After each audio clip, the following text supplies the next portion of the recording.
Firman kudus kebangunan pagi, Kristus yang al-muhid seperti diwahyukan dalam Injil Matius, Minggu kelima. Kristus sebagai yang memberi kita perhentian. Hari pertama. Dasar ayat Alkitab diambil dari kitab Matius pasal 11 ayat 28 sampai 30. Marilah kepadaku semua yang letih lesu dan berbeban berat. Aku akan memberi kelegaan kepadamu. Pikulah gandar yang kupasang dan belajarlah kepadaku, karena aku lemah lembut dan rendah hati, dan jiwamu akan mendapat ketenangan. Sebab gandar yang kupasang itu menyenangkan, dan bebanku pun ringan. Saudara-saudari terkasih, minggu ini kita akan dibawa untuk mengalami dan menikmati Kristus yang al-muhid, yang diwahyukan dalam Injil Matius pasal 11, yaitu Kristus sebagai yang memberi kita perhentian. Pada hari pertama ini, kita akan dibawa mengenal mengapa kita memerlukan perhentian dan apa yang harus kita lakukan agar mendapat perhentian ini. Matius pasal 11 ayat 28, Tuhan seolah-olah berkata, "Kamu semua yang letih lesu dan menanggung beban berat, datanglah kepadaku dan beristirahatlah. Kamu semua orang beragama dan kamu semua orang duniawi yang letih lesu dan berbeban berat, datanglah kepadaku dan aku akan memberikan perhentian."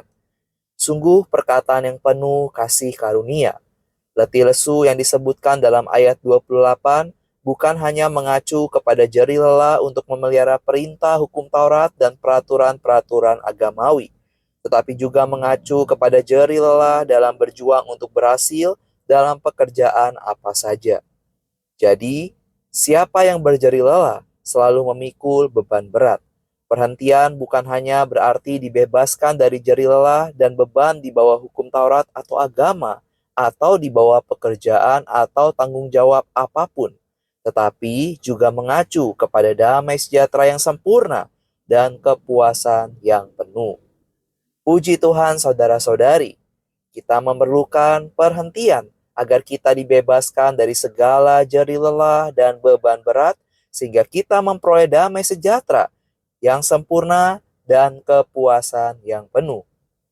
Dalam Matius pasal 11 ayat 29 sampai 30, kita mempunyai jalan untuk mendapatkan perhentian, yaitu melalui mengambil gandar Tuhan yang adalah melakukan kehendak Bapa.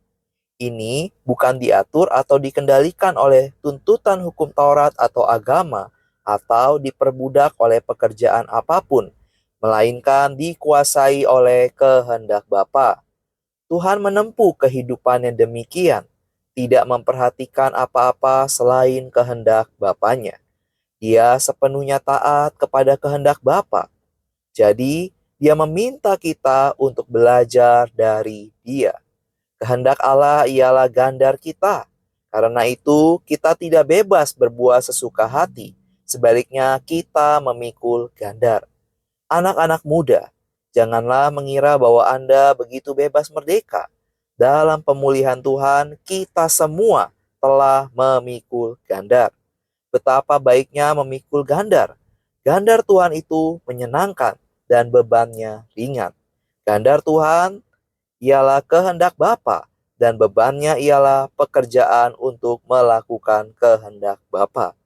Gandar semacam ini menyenangkan, tidak menyulitkan, dan beban semacam ini ringan, tidak berat.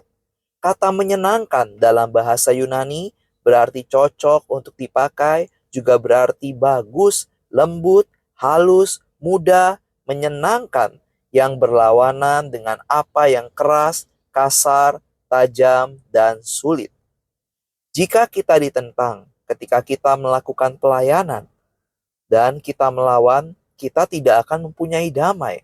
Tetapi sebaliknya, jika kita tunduk kepada kehendak Bapa dan mengakui bahwa penentangan itu berasal dari Bapa, kita akan mempunyai perhentian dalam jiwa kita. Yohanes Pembaptis tidak menganggap pemenjaraannya itu berasal dari Bapa. Karena itu, ia tidak memiliki perhentian. Jika ia menyadari bahwa pemenjaraannya disebabkan oleh kehendak Bapa, ia akan tenang sekalipun dalam penjara. Kristus, Raja Surgawi, selalu tunduk kepada kehendak Bapa, menerima kehendak Allah sebagai bagiannya, dan tidak menolak apapun. Karena itu, dia selalu tenang. Kita wajib belajar dari dia dan juga menerima pandangan ini. Jika kita melakukannya, kita akan mendapatkan perhentian dalam jiwa kita. Belajar dari dia adalah menyalin dia, bukan menirunya secara luaran. Dengan cara ini, kita menjadi duplikatnya dan produksi massalnya. Tuntutan pertama untuk belajar dari dia adalah memikul gandarnya, yang adalah kehendak Allah. Kehendak Allah harus menjadi gandar kita, dan kita harus menaruh leher kita pada gandar ini. Sebagai seorang muda, 70 tahun yang lalu, Saudara Witness Lee memikul gandar Yesus. Gandar itu telah melindungi saudara kita selama 70 tahun yang lewat ini. Kita juga perlu melihat orang-orang yang berjeri lelah untuk ekonomi Allah. Semua orang dunia letih lesu dan berbeban berat dalam banyak hal. Mereka sangat sibuk. Tuhan memanggil orang-orang yang letih lesu, yang berbeban berat, dan yang tidak mempunyai perhentian maupun kepuasan untuk datang kepadanya, sehingga ia dapat memberi mereka perhentian sejati beserta kepuasan. Perhentian tanpa kepuasan bukan perhentian yang sejati. Kita memikul gandarnya dan berjeri lelah untuk ekonomi Allah menurut teladannya. Mengikuti dia menurut jejak langkahnya. Mari kita berdoa. Tuhan Yesus, kami mau datang kepadamu untuk memperoleh perhentian dari segala jerih lelah dan beban berat kehidupan kami. Tuhan Yesus, kami juga ingin memiliki damai sejahtera yang sempurna dan kepuasan yang penuh melalui belajar daripadamu untuk memikul kehendak Allah. Amin. Demikianlah firman kudus kebangunan pagi hari ini. Tuhan Yesus memberkati.